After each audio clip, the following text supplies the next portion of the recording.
Okay, Assalamualaikum warahmatullah. Thank you to all of you who are here, 75 of us. And I'm so sorry that we have to adjust a bit the time of our class for today and also the mode of our class.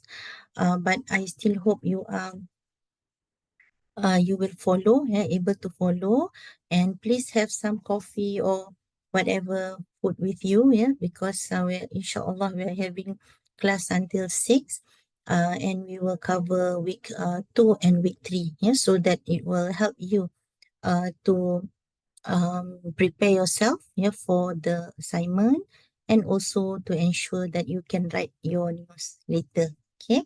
Okay.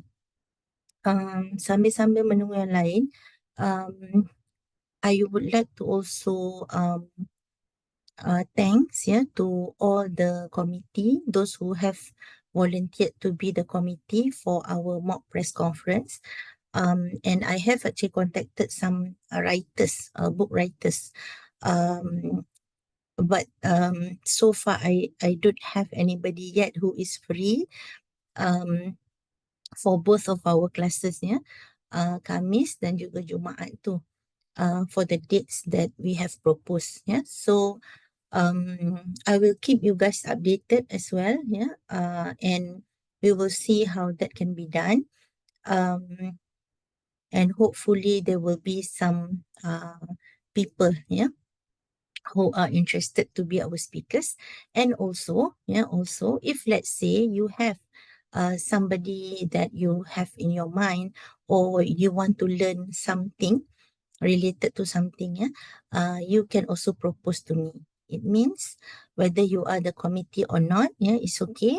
But if let's say you want to learn about your seniors dulu, what I did was yang saya panggil polis tu, saya panggil polis antaranya because I want the student to learn about scam. Saya tak nak student kena scam, because we have cases of our own student dekat USI memang kena scam.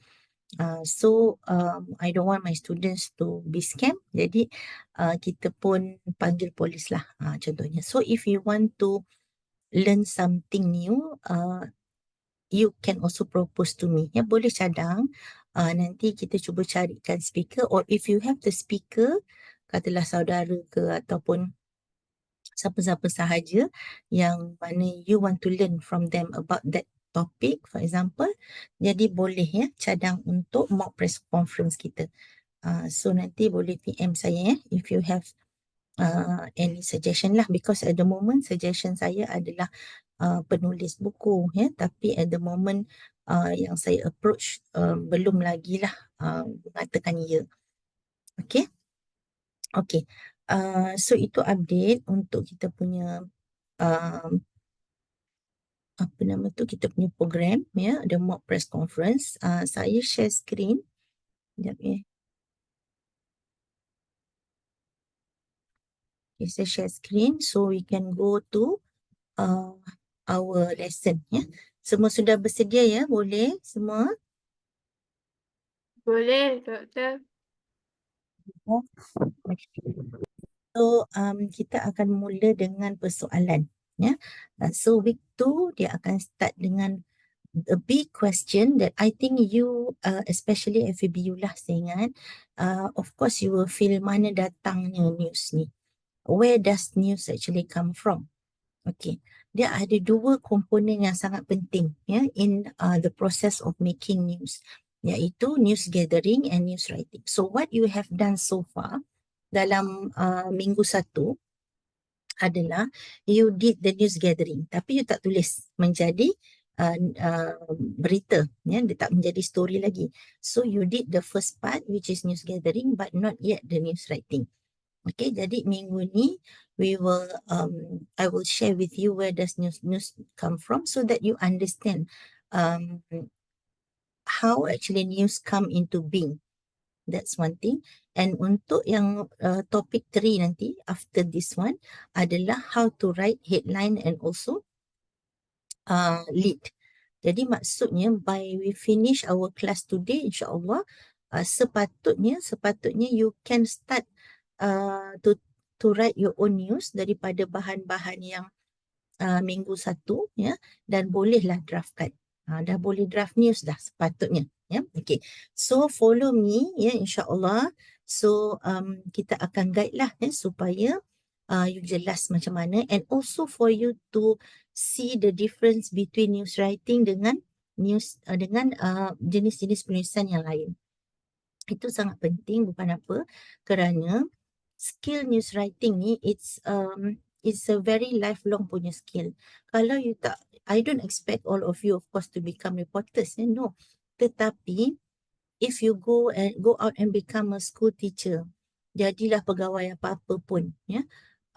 Kalau jadi pegawai komunikasi lagi lah, ya. Tapi even if let's say jadi cikgu, contohnya, if you can write news and then you can contribute to the bulletin of the school ke, ya, ataupun you publish your news dekat mana-mana, the school will be so happy sebab kita memberi promosi kepada tempat kerja kita lah. And that's the reason why kita rasa it's very important for almost all, dengan adanya social media sekarang, kebolehan menulis news, ya, menulis feature, ya, rencana SEM depan yang tu insyaAllah belajar. Jadi itu memang boleh menjadi nilai tambah sangat.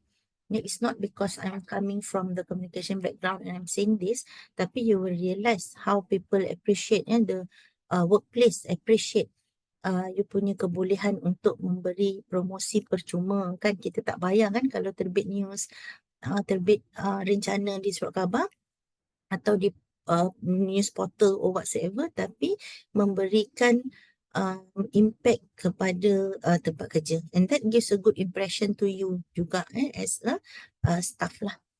Okay, so news gathering itu apa, ya? We start with news gathering itu apa. Proses mendapatkan maklumat sebelum news ditulis. Maknanya kalau tak ada news gathering, tak ada news writing, ya? So that's why kita lepaskan, ya, for week 1, pergilah dulu tengok-tengok keadaan, ya. You go and see the event, ambil nota ataupun rakam. Rakam dan ambil nota better, serentak. So itulah dia news gathering. Interview orang, ya. So itu news gathering. So without news gathering, there will be no product, iaitu tidak ada news writing dan tidak ada news yang akan diterbitkan, ya. Okay, there are several types of events ataupun benda, ya, object to generate news. Okay, press release kita dah sebut, ya. Ada yang ingat, masih ingat lagi press release apa dia? Anybody who can help me ingatkan kita balik apa dia press release? You can speak in Malay, tak kisah, janji faham press release tu apa dia. Schedule, unschedule belum lagi belajar. Press release we mention the terms, ya, minggu lepas. Ada tak yang ingat?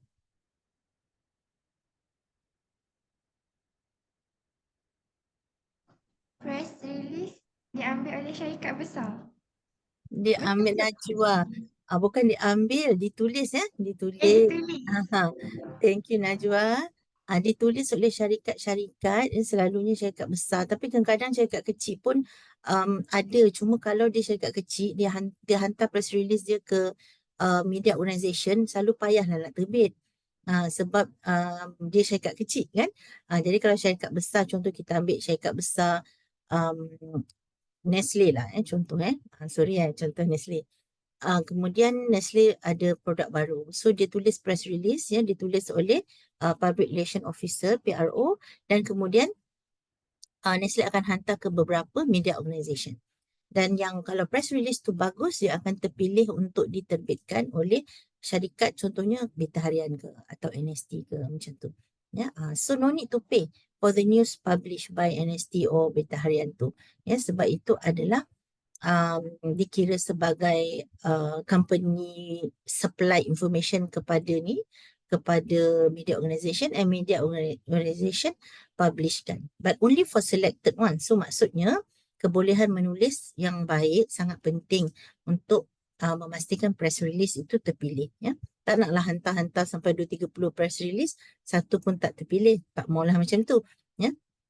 Okay, so daripada, yang maksudnya apa kat sini, daripada press release, ya, press release adalah objek, ya, objek that generate news. Dari press release boleh jadi news. Dari schedule events boleh jadi news. Dari unscheduled events boleh juga jadi news. Okay, so what do we mean by scheduled and unscheduled events? Okay, press release dah clear. Okay, scheduled events adalah peristiwa, event peristiwa lah, kejadian-kejadian yang dah ada jadual dia.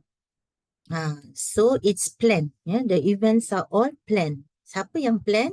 Maksudnya organisasi lah, USIM, MBSA, apa lagi? Apa-apa organisasi ataupun syarikat-syarikat yang mana dia dah ada tarikh event, seminar keluarga bahagia. Contoh USIM anjurkan di bawah program counselling FKP. So kita akan invite reporter. Event-event besar kita invite lah. Okay, jadi bila reporter dapat invitation ni, dia akan datang SIM. Dia datang kan, so you biasa tengok event-event kan ada satu meja dia tulis media. So itu semua reporter-reporter daripada pelbagai organisation lah. It can be daripada Berita Harian English ya, dan juga dari Malay Papers. So dia akan duduk setempat.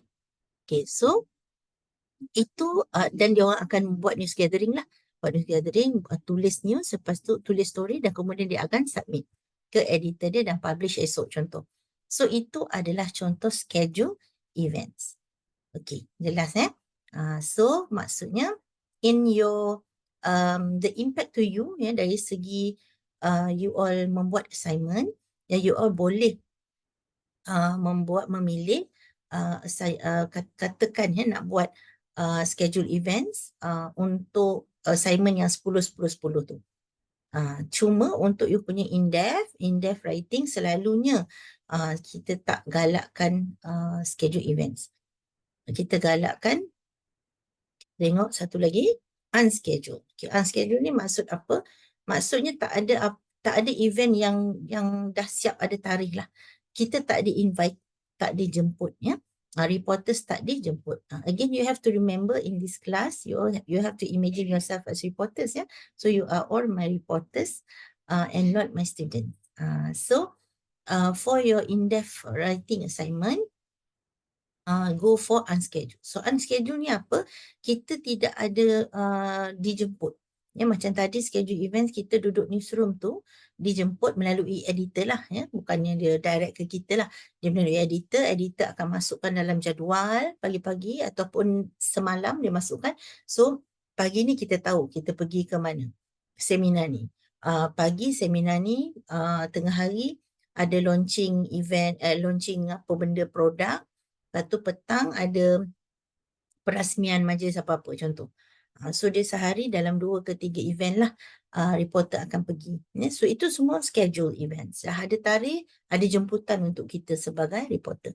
Tapi unscheduled tak ada. Unscheduled ni is where you have to find what you want to do, what you want to report yourself.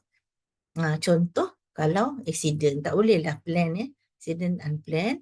Dan juga kalau katakan, let's say if there are a lot of poor people in KL, you nak buat penulisan tentang penulisan berita tentang miskin bandar, you can do that. So itu adalah contoh bila siap story itu dan publish sebagai news, itu adalah contoh unscheduled event yang berjaya kita tulis sehingga menjadi satu story dan terbit. Okay, so far ada soalan? Are you guys okay so far? Okay, Doktor. Okay, madam. Okay, bagus. Alhamdulillah. Petang-petang ni we have to go slow and easy and you understand. Itu yang penting. Kalau tak faham ke apa ke, terus je on mic. Kalau nak terlelap pun on mic. On mic terus. Jadi dengkur tu tak dengar kan. Okay, jadi maksudnya how does news come from? Where does news come from? Dari tiga keadaan. Satu schedule event, satu lagi unscheduled yang ni, dan satu lagi yang last kita dah sebut last week iaitu press release. So ini kita dah cerita tadilah apa dia press release. Jadi bagaimana news tu wujud, begitulah keadaannya, di mana semua yang saya ceritakan tadi melibatkan proses news gathering dan news writing. Cuma press release ni dia objek. Dia dah siap tulis untuk kita. Jadi news gathering tu tak payah. Tinggal sampai di newsroom tu perlu ditulis sahaja dalam bentuk berita pula. Ya. Okey. Waida ada soalan, Waida? Doktor, ada beberapa orang tak dapat nak masuk meeting sebab dah sampai limit 100 orang tadi. Oh, limit kita. Ni ada limit 100 betul lah. Lupa pula saya dia ada limit. Sebab yang ini boleh record. Itu yang saya ni. Okey. Siapa yang tak dapat tu minta PM. Nanti saya share by malam ni atau esok saya share. Kata kat dia minta maaf sangat. Sebab team saya, Microsoft team saya macam problem sikit. Semalam saya try. Lepas tu tak dapat. Itu yang saya guna Zoom. Saya takut dia jadi macam sebelum ni. So ada berapa lagi? Berapa ramai yang tak dapat masuk Kita ada total berapa? 6. Kita ada ramai. Kan? Betul tak? Betul, Doktor. Ya Allah, hai kesian anak-anak muridku. Itulah kita maksimum. Okey. Inform kat kawan-kawan. By malam ni atau by esok saya akan share. Saya akan share ni dan minta macam mana nanti saya fikirkan dia punya attendance macam mana sebab kita muat 100 je ni. Okay, I'm so sorry about that. Ya Allah, ya Tuhan. Okay, buat masa ni kita terus dululah ya supaya mana yang datang kita boleh terus belajar. Yang tidak maknanya mana yang tak dapat masuk kita kena ikut recording lah ya. Tapi kena tengok sebab minggu 2 dengan minggu 3 ni amat penting ya. Dan lepas tu dah boleh tulis dah sepatutnya. Dah boleh tulis sikit-sikit ya. Draft dah boleh dah. Okey, kita teruskan. Okey, remember okey apa yang dia nak ingatkan kita. Jadi kita dah tengok news tu macam mana news tu boleh jadi news. Itu satu. Okey, sekarang bila dia dah publish ada 2 jenis pula news ni. Satu kita panggil hard news, satu soft news. Okey, jangan confuse sebab nama dia dua-dua news ya, tetapi hard news ni adalah berita. Definisi senang dia dan tepat ya. Soft news ni adalah rencana. Jadi selalunya kita tidak akan kita tak sebut soft news lah ya kalau dalam perbualan hari-hari. We will just mention news, orang faham itu berita, and we will mention rencana atau feature sebagai soft news. Jadi kita tak sebut dalam bilik berita, dalam newsroom kita tak sebut hard news, soft news kita tak sebut. Kita sebut news dengan rencana. Ya, jadi kena ingatlah maksudnya soft news itu adalah rencana atau feature writingnya, feature story yang kita akan belajar insyaAllah SEM depan. Okey. Kita tengok struktur. Okey, kita tengok struktur. Okey, pertama kalau kita nak menulis news ya, kita mesti ada angle. Okay.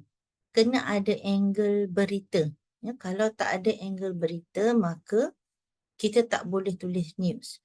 Tapi kalau kita tak ada angle sangat ya, angle yang jelas belum ada, kita masih boleh tulis rencana. Tetapi news kita mesti ada angle barulah kita boleh menulis news. Okey, jadi apakah angle?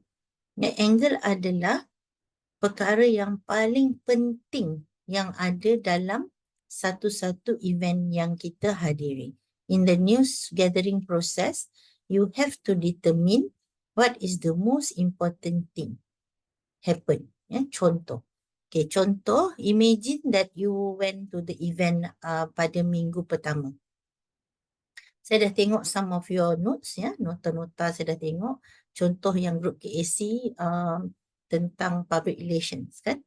Jadi ada point, 7 point lah, ada yang keluar dengan 10 point ya. So itu tak apa, itu bagus. Maksudnya you listen and then itulah proses news gathering. Okay, tetapi sebelum kita nak tulis, kita tak boleh tulis semua. Ya, kita tak boleh tulis semua poin 10 poin 10 tu kita nak tulis dalam satu news, satu story, dia tak jadi.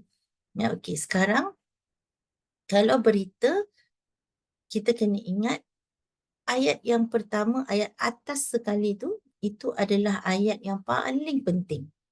Kita panggil itu lead, ya, L-E-A-D atau L-E-D-E. Lepas ni kita akan, saya bagi contoh-contoh macam mana lead yang bagus. Okey.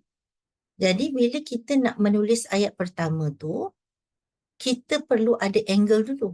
Angle ni apa? Angle ni benda yang paling penting. Ya. So contoh, kalau you all semua kena imagine sekarang, ya, menghadiri program yang minggu 1 tu. Ya. So you all imagine. Okay, ada nampak speaker kat depan, speaker sedang bercakap, kita ambil nota, okay, cantik, ya. Okay, sekarang dah ada nota. Sekarang semua imagine nota masing-masing, ya, depan mata. Okay, so sekarang ada 7-8 poin yang you all tulis. Contoh, ya, daripada apa yang you all dengar speaker cakap. Okay, daripada 7 ke 8 atau 10 poin tu, mesti ada satu yang paling-paling menarik. Atau satu yang paling-paling penting sekali. Maka, you have to decide what is it. Ya, jadi apa yang kita decide yang paling penting, paling menarik itu, itulah angle kita. Bila ada angle, barulah kita boleh tulis ayat pertama news kita, story kita. Lepas tu barulah kita tulis ayat kedua dan seterusnya. Kalau assignment 8, ya, contoh 8 sampai 13. So, yang last sekali tu adalah selalunya ayat yang boleh kita katakan kurang penting lah berbanding dengan ayat-ayat yang lebih atas. Okay, so maksudnya tanpa perkara yang paling penting, ya, without the most important or the most interesting thing that you have selected, ya, from 7, 8, 10 points from the speech just now, you cannot write your news story. Tak bolehlah menulis story kita sebab tak ada angle. Jadi angle-nya apa? Angle ni duduk dalam kepala kita je sebenarnya. Ya, maksudnya dah ada nota, kita tengok ke, oh ini paling penting, ini paling menarik. I want to highlight this. So, mana yang kita nak highlight sebagai angle kita, maka itulah akan membantu kita untuk menulis lead atau ayat pertama dalam berita. Okey.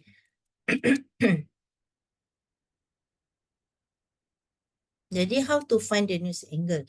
Ya, tidak ada specific formula to help you with this. So if you ask reporters pun, dia kata experience will help you. But in your case, you don't have any experience yet. Kita baru nak belajar. Manalah nak cari experience pula. So among the journalists, dia akan jawab macam tu. So how to find news angle? Ya? Kena proaktif, kena selalu banyak membaca, kena, kalau kita di newsroom, ya, your seniors will help you. Tapi kita tak ada. Kita bukan di newsroom. Nak proaktif boleh, ya, tetapi you have other courses pun banyak yang benda lain nak fikir lagi kan, nak buat kan. So, formula yang saya boleh bagi tadi, ya, adalah macam mana nak cari news angle. Usually yang paling penting, ya, poin yang paling penting dan paling menarik, itulah dia yang kita akan angkat sebagai angle. Mungkin you takkan jumpa poin yang paling menarik dan paling penting tu sekali. Kadang-kadang ada poin yang penting, sangat penting, tapi dia tak menarik pun. Contoh bajet kan. Kalau story bajet, dia tak bolehlah menarik mana pun sebab dia memang agak dry kan. Jadi poin-poin bajet yang baru ni, poin-poinnya lebih kepada poin-poin yang penting. So, melainkan in some cases you can get something important and interesting at the same time, menarik, ya, really baguslah. Tapi most of the time kita perlu memilih.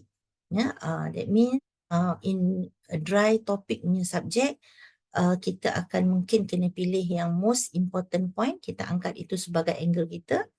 Atau kalau cerita-cerita atau event yang lebih santai, ya, so maybe you can get most interesting point dan angkat itu sebagai angle kita. Okay. Okay, so far ada soalan tak tentang news angle? Tapi yang ini memang dengar dulu. Ya, maksudnya dengar dulu. Lepas ni kita saya tunjuk contoh-contoh. InsyaAllah it will be clear. At this moment memang mungkin saya rasa semua rasa macam abstract lagi benda ni tak. Ya, okay. Sekarang ni imagine ya, you all dah buat news gathering week 1. Lepas tu sekarang ni ada dalam tempoh yang konon-kononnya you all nak start tulis ni. Ya. So sebelum tulis tadi, you all dah ada all the points ya, dah tulis nota kan, dan yang submit kat saya tu maksudnya. Okay, you have that with you. And then mencari angle. Okay, so dalam poin-poin you all tu, carilah angle yang paling menarik dan atau ya, yang paling penting. Okay, katalah dah jumpa satu. Ya, you find one and you feel okay, I want to take this as my angle. Jadi kita pun ambil lah poin itu untuk kita tulis sebagai lead. Ya, iaitu ayat pertama. Okay, saya bagi flow dia dulu so that you can see. So after this boleh nampak lagi Okay. Bila dah ada lead, kita perlu tulis selanjutnya lah ya, ayat 2 sampai ayat 8 atau ayat 13 ya, berapa-berapa ayat kita ya, kita ambil minimum 8 lah ya. Okey. Jadi ayat pertama adalah lead. Lead mengandungi angle kita. Ya, ayat kedua sampai ayat ke-8 adalah badan dia. The body of your story. Okey, ayat dari lead sampai ayat ke-8 itu kita panggil corak penulisannya ataupun the style of writing, dia ada nama dalam news ni, iaitu nama dia inverted pyramid style atau inverted pyramid model of writing. Yang mana maksudnya apa? Maksudnya adalah poin-poin yang paling penting kita akan letak lebih atas daripada poin-poin yang kurang penting. Ini yang saya cerita tadi ya.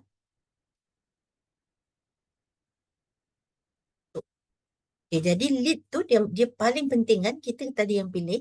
Jadi dia ada, kita assume dia ada maklumat yang paling penting atau paling menarik, dia mesti duduk atas. Dia mesti duduk atas. Lepas tu ayat-ayat dia dalam ayat dalam lead yang ada satu, kemudian ayat kedua, ketiga, ayat yang atas-atas lah, maksudnya perlu menjawab persoalan 5W 1H. Kalau mampu sampai how. Kalau tidak, at least 5W cover. Ya. Dan lead juga dia mempunyai limit words ya, word limitation, iaitu 30 sahaja. 30 ayat 30 perkataan sahaja di dalam satu-satu lead. Jadi selalunya kalau 30 ni panjang kalau Asma tu you Asma tak boleh baca lah kalau 30 word, sebab kalau nama kementerian Kementerian Dalam Negeri dan Hal Luar Pengguna itu dikira satu. Jadi kalau 30 you just imagine how long it can be. Terlalu panjang. Tapi maksimum 30 ya. Itu maksudnya. Okey, kemudian the body. Ini adalah body news story kita. Dalam tu mungkin ada cerita, ada isu, ada evidence, ada background, ada detail, ada quotation statement, ada macam-macam. Okay, kemudian last sekali adalah dipanggil tail, iaitu penutup lah Okay. News writing dia tidak ada penutup yang macam ada conclusion tu. Jadi jangan tulis pula ayat ke-8 tu conclusionnya atau kesimpulannya gini-gini. No, it will not work that way. Kita akan tulis je ayat last lah. So dia tidak ada penutup tapi ada tail lah. Kita panggil tail lah. Echo di hujungnya. Okay. Saya pergi kepada yang penting Yang penting iaitu saya nak tunjuk okey, satu saya nak tunjuk ni dulu.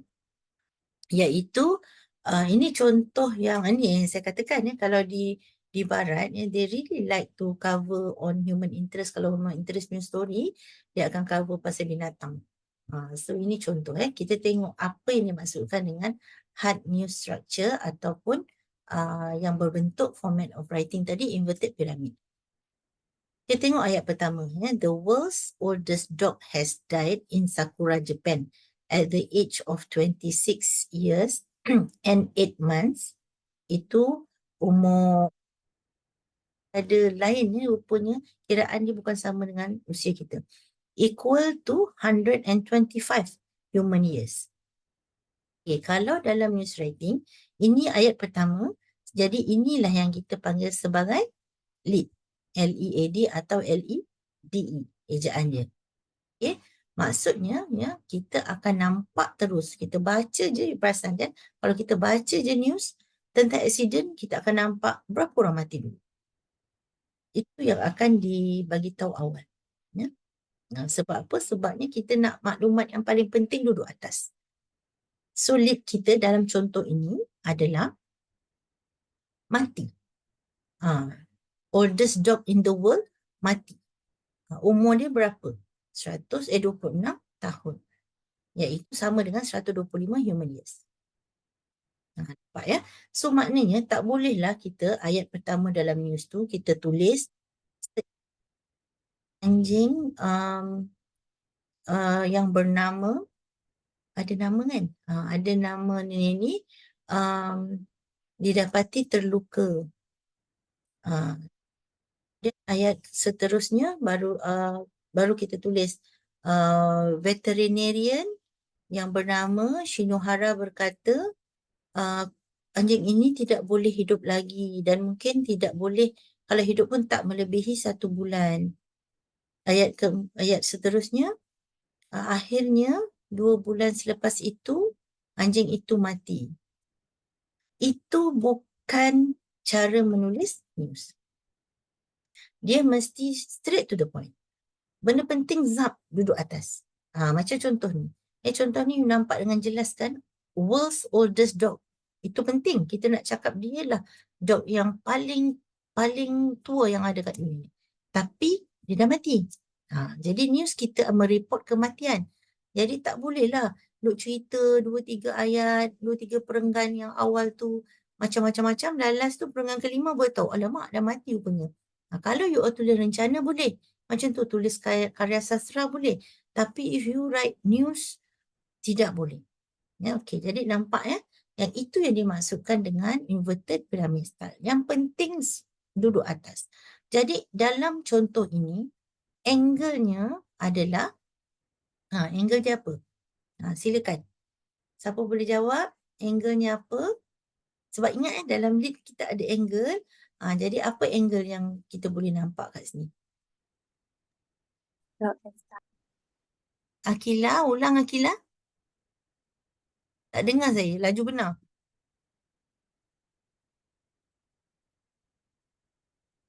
Ni boleh claim buku nanti. The world oldest dog. Fikri ke tadi tu yang menjawab? Yeah. Ulang-ulang Fikri, jawapan di Fikri. Laju benar lah you all ni buka mic. Lepas tu zam tutup dah. Angel dia the world oldest dog. Kurang sikit. Tambah sikit lagi Fikri. Tambah satu lagi perkataan. The world oldest dog has died.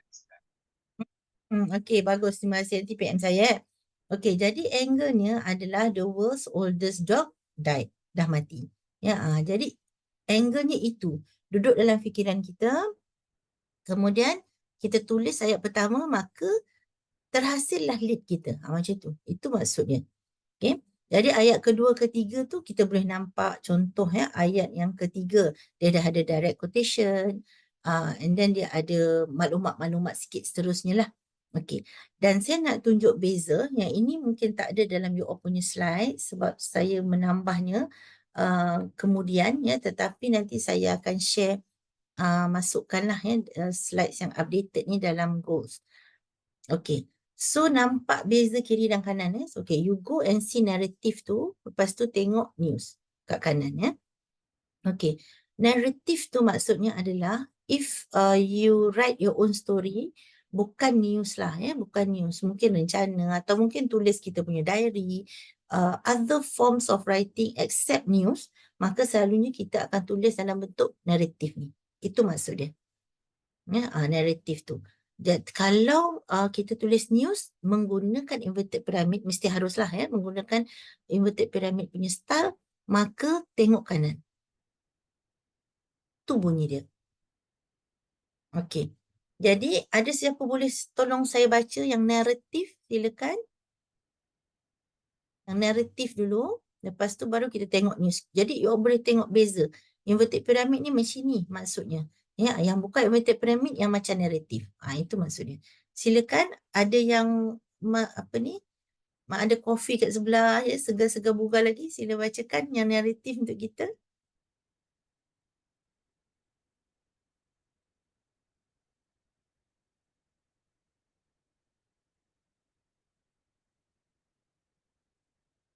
Ada yang boleh bacakan? Silakan. Naratif sahaja dulu Saya cuba, Doktor.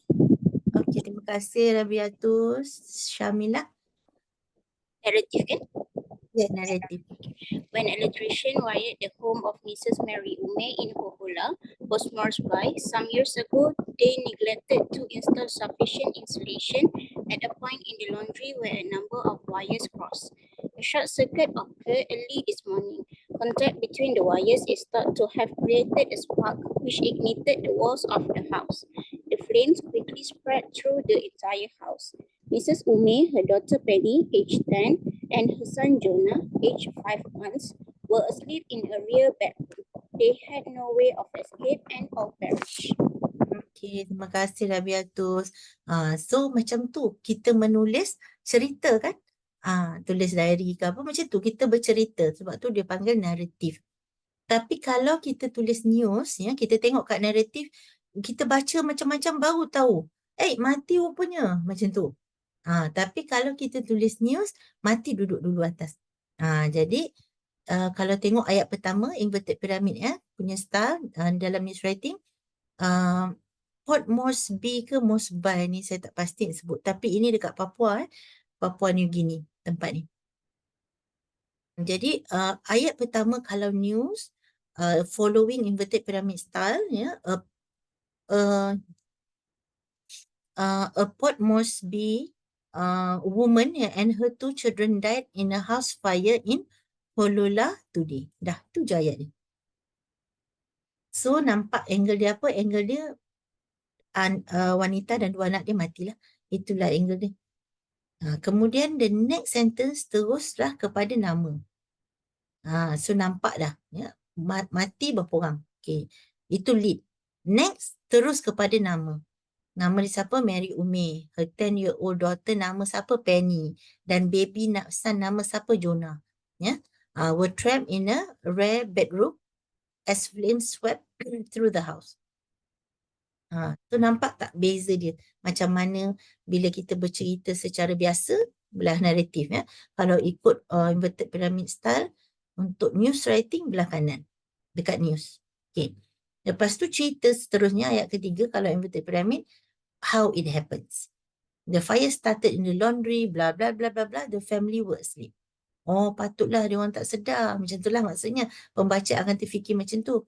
Dia orang tak sedar dan semua meninggal maksudnya ya. Okey, saya harap nampak itu satu sangat penting. Okey, kemudian kenapa kita kata apa kekuatan advantages of the format. Format ni maksudnya adalah inverted pyramid tadilah. Why is it a good format in writing? Ya.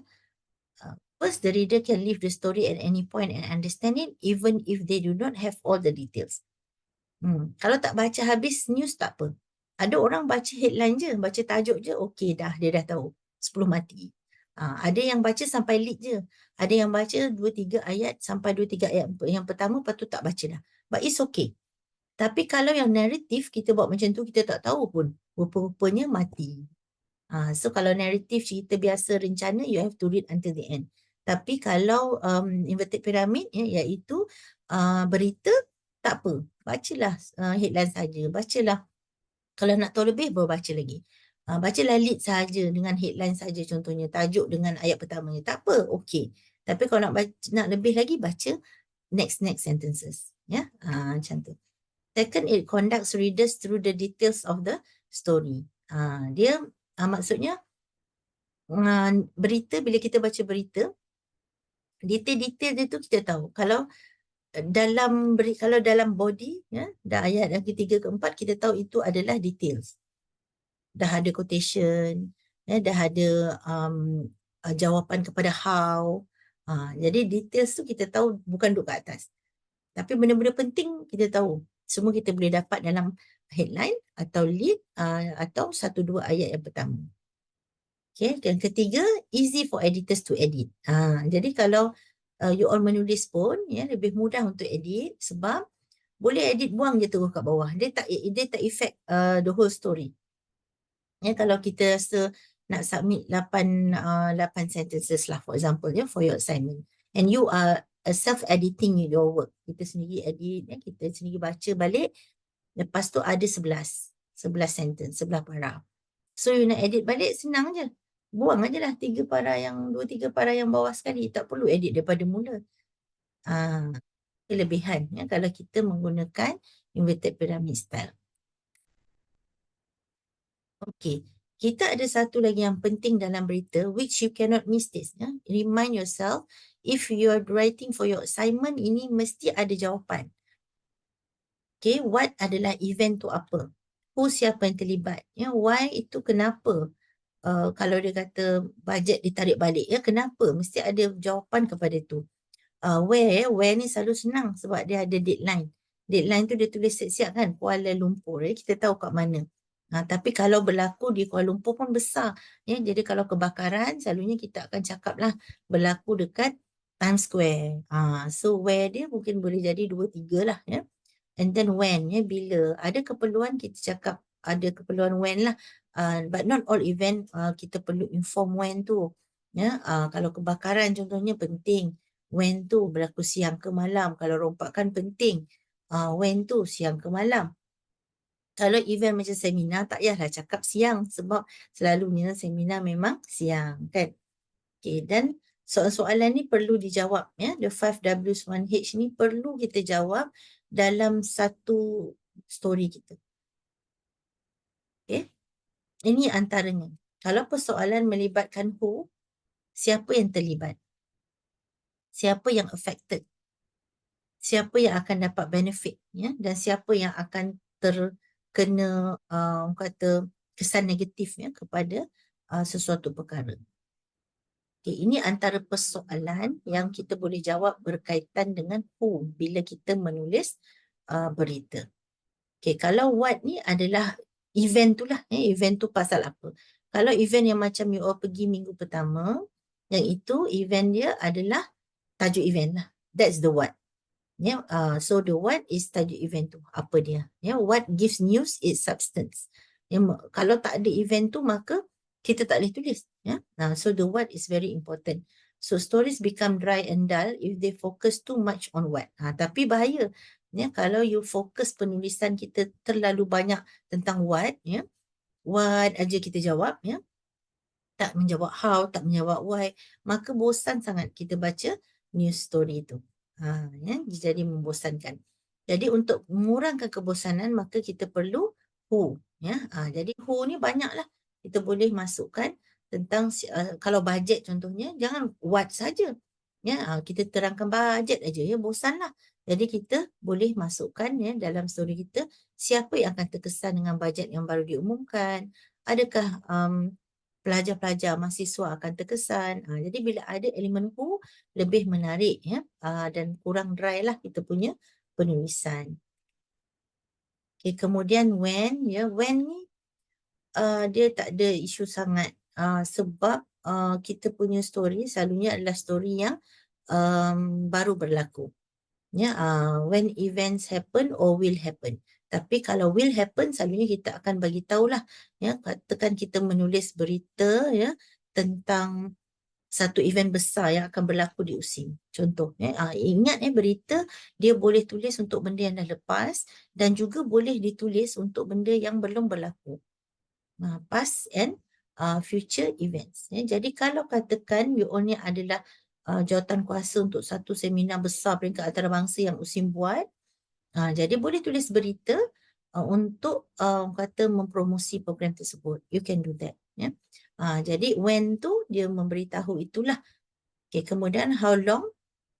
they lasted, ya, maksudnya berapa lama program itu akan berlaku. Jadi kita boleh tuliskan dalam news kita. Ya, seminar 2 hari, seminar 4 hari, seminar luar negara yang USIM collaborate buat di Madinah, contoh kan. So itu semua adalah dalam kategori menjawab persoalan when. Okay, kalau where, ya, kalau where, the closer the event, the more relevant it is for readers. Ya, ini penting menunjukkan kalau katakan kita melapor berita yang berlaku di Kuala Lumpur contohnya, ya, selalunya dia akan terbit dalam surat khabar yang mainstream lah, ya, iaitu surat khabar nasional. Maksudnya macam Berita Harian, NST. Tapi kalau event-event yang berlaku di Seremban contohnya, ya, kadang-kadang tidak terbit banyak lah, ya, dalam surat khabar nasional sebab dia lebih surat khabar nasional lebih fokus kepada apa yang berlaku di ibu negara contohnya. Jadi surat khabar macam Sinar Harian contohnya, dia melapor, ya, perkara-perkara yang berlaku banyak di luar Kuala Lumpur. So itu contohlah nak bagi orang faham apa pentingnya where, ya, dalam penulisan berita. So boleh juga kadang-kadang story kita boleh kita masukkan map, ya, diagram, gambar memang ada lah. Untuk assignment you all jangan lupa, ya, setiap assignment kena ada gambar. Kalau lebih dari satu pun lagi bagus sebab kita kalau di newsroom kita memang submit gambar lebih dari satu. So nanti editor akan pilih gambar manalah, ya, untuk disiarkan. Okay, kemudian kalau still, ya, dalam 5W1H, why ni adalah finding explanations. Ya, benda-benda yang susah orang nak faham, maka kita sebagai reporter tolong explain supaya benda-benda kompleks jadi mudah untuk pembaca kita faham. Ya, so the why is what makes news meaningful. Ya, sangat penting menjawab persoalan mengapa, ya, dalam story kita. Kemudian how ni lagi detail, ya, lagi detail explanationnya, tapi sometimes, ya, kita tak mampu pun nak terbitkan kalau dalam bentuk printed, ya, sebab printed space sangat limited. Jadi how ni kalau nak explain dia panjang, ya, jadi dia perlu detail explanation. So sometimes persoalan how ni kita tak terbitkan pun, ya, omitted to save space. Tapi kalau online kita tidak ada limitation. Online boleh terbit panjang-panjang mana pun story. So banyak sekarang ni news-news, ya, yang berbentuk online, dia panjang. Dia panjang dan dia boleh explain sampai how. Bukan hanya 5W saja. Dia boleh explain sampai how.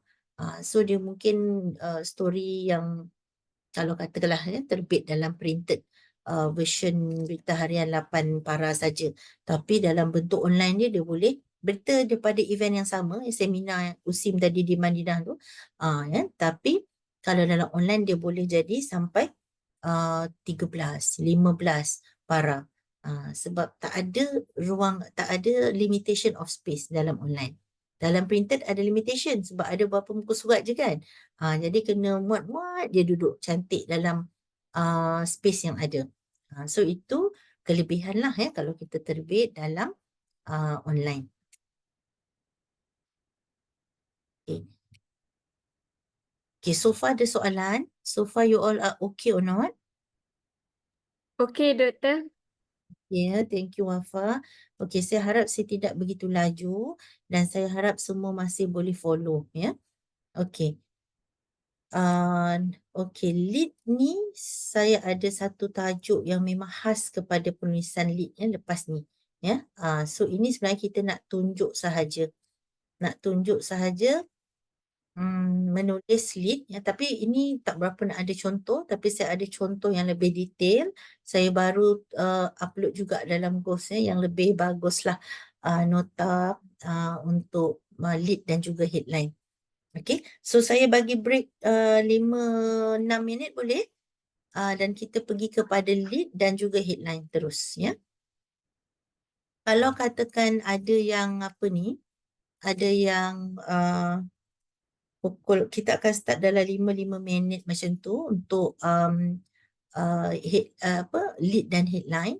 Ya, jadi kalau katakan ada yang uh, apa ni, ada yang tak free dah lepas pukul 5, so you all boleh suruh kawan yang free pukul 5 masuk ke, ya, sebab kesian pula kan. So katakanlah ya, katakanlah. So you all boleh negotiate lah, ya.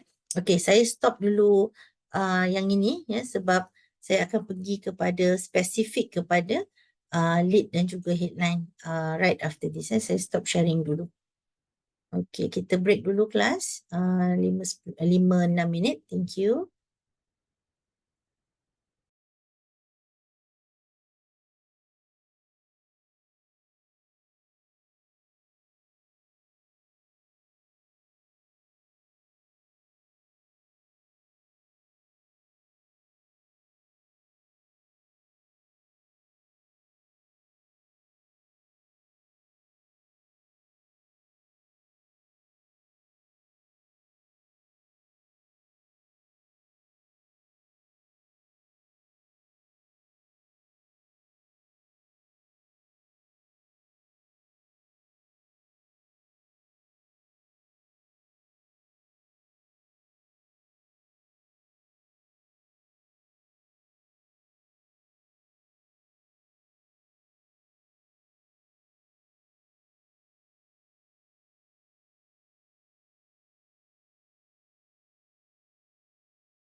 Okay, kelas. Okay, are you still with me? Boleh dengar suara sikit? Boleh, Doktor. Boleh, okay, bagus. Siapa yang rajin jawab tu? Suara dia sangat bertenaga lagi petang-petang. Very good, very good. Okay, kita ada 92. Kalau ada kawan-kawan yang available, maksudnya ni boleh join lah ya. Ada 8 space boleh masuk. Okay, saya share screen supaya kita dapat teruskan untuk topik ketiga. Ya, topik ketiga.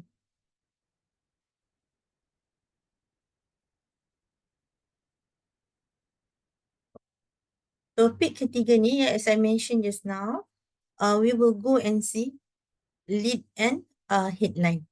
Okay, jadi ingat ya, lead itu adalah ayat pertama dalam news writing kita. Headline adalah tajuk berita. Okay, jadi ini tu yang sangat penting dalam penulisan berita. Kalaulah katakan kita pun yang menilai for your assignment, kita akan tengok headline, kita akan tengok lead. Sebab dari situ kita akan tahu angle-nya betul ke tidak, ya, angle-nya bagus ke tidak. Okay. What is news lead? Ya, news lead ni apa? Okay, tadi saya dah terangkan, ya, lead kita panggil atau kita eja sebagai LEAD, or you can also spell it as LEDE. Ya, buku-buku dari UK selalunya akan eja LEAD. Buku-buku dari US, some of them akan eja LEDE. Okay, mana-mana pun dua-dua pun betul. Ya. So apakah dia? We mentioned already about this just now, which is the opening sentence. Ayat pertama dalam berita. Nama dia lead. Okay, so dia buat apa? Lead buat apa? The primary function of a lead is to summarize the essential facts, ya, fakta-fakta penting untuk story tersebut yang mana menjawab persoalan 5W1H. Okay, ini kita dah sebut tadi. Ya, dah sebut tadi. Ini just untuk nak make sure everybody is clear apa itu lead. Okay, maknanya lead yang bagus mestilah membolehkan pembaca dapat jawapan kepada 5W1H. Tapi bukan expectationnya dalam satu ayat, dalam satu lead tu saja. Ya, kadang-kadang 2-3 ayat lah. Tetapi yang paling penting macam isu anjing mati tadi, ya, ataupun di Papua tadi, ya, yang kita baca naratif versus news, inverted pyramid punya style. Yang bila kita bandingkan, kita memang nampak benda yang paling penting akan duduk di atas sekali bila kita menulis berita. And that does not happen when you write a story for rencana. When you write a story for yourself, in your diary, we don't actually write using the form of inverted pyramid. So inverted pyramid kita guna untuk menulis berita. Okay, itu kena jelas. Okay, jadi ini saya ingatkan balik, and we have mentioned this also. Ingatkan diri kita, you can only write your lead when you have the angle in your mind. Kita tak ada angle, kita tidak boleh menulis lead kita. Sebab lead itu harus mengandungi angle. Dan angle itu apa? Untuk recap, angle itu adalah fokus pada penulisan kita. Ya, iaitu benda yang paling penting atau benda yang paling menarik berlaku dalam event itu atau berlaku dalam apa yang dicakapkan oleh speakers, what has been mentioned by the speaker of the event, and you want to highlight that. Contoh kalau event yang besar, ada 3-4 orang speaker. Speaker yang paling penting, contoh Dr. Zul Abakri lah, contoh. Dalam seminar atau forum ada 3-4 orang speakers kan, biasa kan, you all hadiri. So forum 1 jam. Serabut tu. Serabut sebab banyak sangat maklumat. Kejap Dr. Zul cakap, kejap Dr. ni cakap, sekejap Dr. ni cakap kan. Forum 3-4 orang. Sejam lagi, ya, lama. So, catatlah ni, catat semua, ya, rakam lagi, lepas tu serabut, tak tahu apa nak buat. Jadi, lepas serabut tu, ya, tarik nafas dulu. Lepas tu, tengok balik nota. Okay, ingatkan dalam fikiran kita, bila dah serabut-serabut macam tu, cari yang angle tu menerusi poin yang sama ada poin yang paling penting yang dicakapkan oleh speaker yang paling penting juga, atau poin yang sangat menarik yang dicakapkan, yang mentioned by the most important speaker. Jadi kalau forum tu ada 3-4 orang, Dr. Zul adalah yang paling prominent contoh. Jadi dengar baik-baik apa Dr. Zul cakap. Catat. Yang lain-lain pun, yang speaker lain kita boleh cakap, boleh catat juga. Tetapi remember, kalau dalam journalism kita selalu mengutamakan orang yang penting. Kita selalu utamakan benda yang menarik, kita utamakan benda yang penting, perkara yang penting dan semasa sifatnya. Jadi bila kita gabung semua tu, ya, kita akan cuba fokus lebih kepada apa yang Dr. Zul cakap sebab dia orang yang dalam forum tu dialah yang paling prominent. Okay. So you dah imagine dah sekarang. Dr. Zul sedang cakap dan kita sedang tulis ni. Tulis nota. Okay, lepas tu bila nak tulis news, ingat formula, carilah apa yang paling penting atau yang paling menarik yang Dr. Zul cakap. Contoh, dia kata saya ada buat satu research. Research saya ni mengatakan bahawa saya buat research tentang pelajar. Contoh ni Dr. Zul yang cakap lakonan bukan saya. Dan satu forum tentang bagaimana nak memotivasi pelajar supaya rajin belajar. Contoh. Jadi Dr. Zul kata research terbaru saya, dia kata penemuannya sangat lain daripada apa yang saya jangka, dia cakap. When you hear something like this, sebagai reporter, you kena pasang telinga siap-siap. Mungkin angle-nya itu. Jadi jangan tulis je tak ada perasaan, ya. Tulis nota cantik je tapi tak ada perasaan. You mesti menulis tu dengan menulis nota news gathering ni, tujuan dia nak dapatkan angle. Itu tujuannya. Jadi jangan dengar tu masuk sini keluar sini macam lagu je, tak boleh, tak jadi, ya. Jadi katalah, ya, dalam forum tu Dr. Zul cakap saya ada buat satu research tentang bagaimana nak bagi pelajar rajin belajar.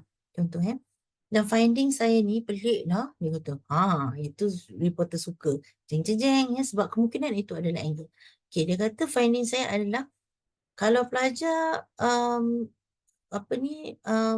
lagi banyak membuat revision, lagi teruk keputusan dia. Tapi lagi banyak dia berehat-rehat, bersantai, beriadah, berexercise semua, result dia lagi okey.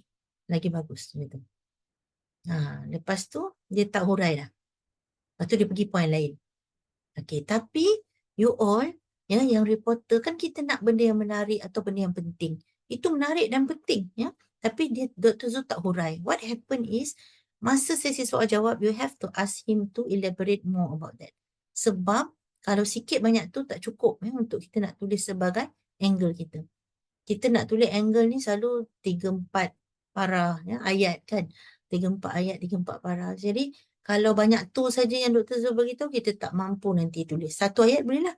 Tapi kalau 2, 3, 4 ayat tu dah tak cukup. So, masa sesi soal jawab, angkat tangan terus tanya. Doktor boleh elaborate tak lagi tentang result findings research doktor tadi. So menarik. So siapa budak-budaknya tu, you can ask lah, maksudnya who are the respondents of the studies, pelajar-pelajar tu umur berapa lebih kurang. Jadi maklumat yang itu kita boleh tulis lanjut nanti dalam story kita. Okay, so itu kaedahnya yang you all kena, orang kata, ikut, ya, dan tahu nak buat macam mana supaya news you all yang submit untuk assignment yang 10/10 tu cantik. Semuanya ada angle, lead dia bagus, headline dia bagus. Saya akan tunjuk contoh macam mana lead dan headline yang bagus lepas ni. Ya, tapi yang flow nak dapatkan angle tu, yang saya cerita tadi tu, you have to get that correct. And you have to get that clear. Ya, macam mana nak dapatkan angle tu. Okay, and then ayat kedua dalam slide ni, the lead must have some connection with the headline. Ini pun saya akan tunjuk contoh. You have a look dan ikut, ya, kaedah ini, ya, supaya you all boleh dapat markah elok lah, ya, dan boleh tulis satu dan boleh dapat markah elok untuk assignment. Okay, saya tunjuk contoh. Contoh headline. Okay, headline dia, no risk of sinkholes in Klang. Ya, ini daripada NST hari ni, news hari ni. No natural risk of sinkholes in Klang. Itu dia punya headline, ya, tajuk berita. So now you have to imagine you are reading a newspaper, headline dia ini. Okay, kemudian lead dia. Okay, ingat lead ada nama tempat. You all punya assignment semua kena ada nama tempat, ya, macam ni huruf besar. Lepas tu titik bertindih. Okay, Kuala Lumpur titik bertindih ni kita panggil sebagai deadline. Ya, DATELINE. Saya type dekat chatting. DATELINE, ya, untuk FABU, ya. Okay. Bukan DEADLINE, itu deadline ni deadline assignment, hantar assignment. Tapi DATELINE itu adalah ni deadline memang term dalam journalism untuk tempatnya Kuala Lumpur double dot tu. Okay. Okay, so lead memang ada tu dah. Okay, jadi lead dia Kuala Lumpur. There are no natural risk of sinkholes in Kelang Selangor as the area is not underlain by limestone. The Dewan Rakyat was told today. Okay. So kalau kita tengok ayat yang tadi saya katakan, lead mesti ada kaitan dengan headline. Okay, kita tengok apa kaitan dia. Okay, baca lead lagi sekali. Kuala Lumpur, there are no natural risk of sinkholes in Kelang. So nampak situ headline pun itu lebih kurang ayat dia. No natural risk of sinkholes in Kelang. Maknanya sekarang yang penting sekali angle kita adalah no sinkholes. Itu yang kita nak beritahu. Sebab orang duk takut sekarang kan dengan sinkholes ni dekat area Lembah Kelang. Jadi news ni, story ni nak bagi tahu dekat pembaca bahawa no natural risk of sinkholes in Kelang. Sebab tak ada limestone. Jadi okey, jangan risau. Ya, jadi news ni nak cakap itu. Jadi kerana itu headline dia, no natural risk of sinkholes in Kelang. Ya, jadi lead lebih panjang lah. Lead of course lebih panjang daripada headline. Ya, jadi lead dia, there are no natural risk blah blah blah. Kerana apa? Ya, kerana not underlain by limestone. Okay. Okay, itu kaitan antara lead dengan headline. Jadi when you write your lead, dia news ni you kena tulis daripada lead dulu. Angle dulu dalam fikiran, ya, itu flow dia. Lepas tu tulis lead. Lepas tu tulis ayat 2, 3, 4 sampai 8 atau sampai 13. Last sekali baru you tulis headline. So bila nak tulis headline, you have to read back your lead. Dan mesti ada kaitan antara lead dengan headline. Jadi bila kita semak, when you self-edit the work, mesti baca macam ini bunyi dia. Maknanya headline macam ni, lepas tu kaitan dengan lead, lead akan elaborate lebih headline. Itu fungsi dia. Ya, mesti ada kaitan. Jangan tak ada kaitan langsung antara lead dengan headline. Ya, itu dia jadi, bukan jadi news lah. Ya. Okay, next kita tengok contoh lagi satu. Okay, ni dalam bahasa Melayu. Okay, siapa boleh tolong bacakan berita harian? Silakan. Headline dia apa? Lead dia apa?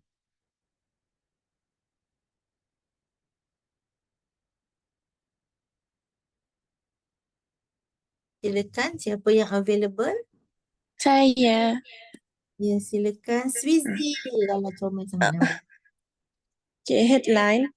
KPDN umum 8 barang kawalan di Pavali. Ya, Untuk lead Kuala Lumpur, Kementerian Perdagangan Dalam Negeri dan Kos Sara Hidup KPDN akan melaksanakan skim harga maksimum musim perayaan SHMMP di seluruh negara sempena sambutan Deepavali 2024 berkuat kuasa 28 Oktober hingga 3 November ini. Bawah tu baca juga kan? baca juga. Menterinya, Dato' Armizan Muhammad Ali berkata pelaksanaan SHMMP selama 7 hari membabitkan 8 jenis barangan di bawah skim berkenaan. Okey. Terima kasih Swizy. Swizy orang Sabah? Sarawak. Oh, Sarawak. Okey, boleh dengar tu masa dia baca. Thank you. Baiklah. Okey, kita sebab husband saya orang Sabah tu saya tanya tu Swizy. Okey, berita harian Okey, ini memang if you Google memang boleh jumpa dan boleh tengok news dia yang complete dalam berita harian hari ini 24 Oktober. Okey, jadi Swizy tadi dah bacakan untuk kita. Kalau you tengok kat sini, kita selalunya kalau nak review, kita akan review lead dulu. Tapi kalau itu konteks kita yang belajar lah. Tapi kalau pembaca, of course, dia akan baca headline dulu. Okey, kita tengok lead dulu. So, nampak tu Kuala Lumpur. Assignment you all jangan miss ya, deadline ni. Kalau tak, tolak markah.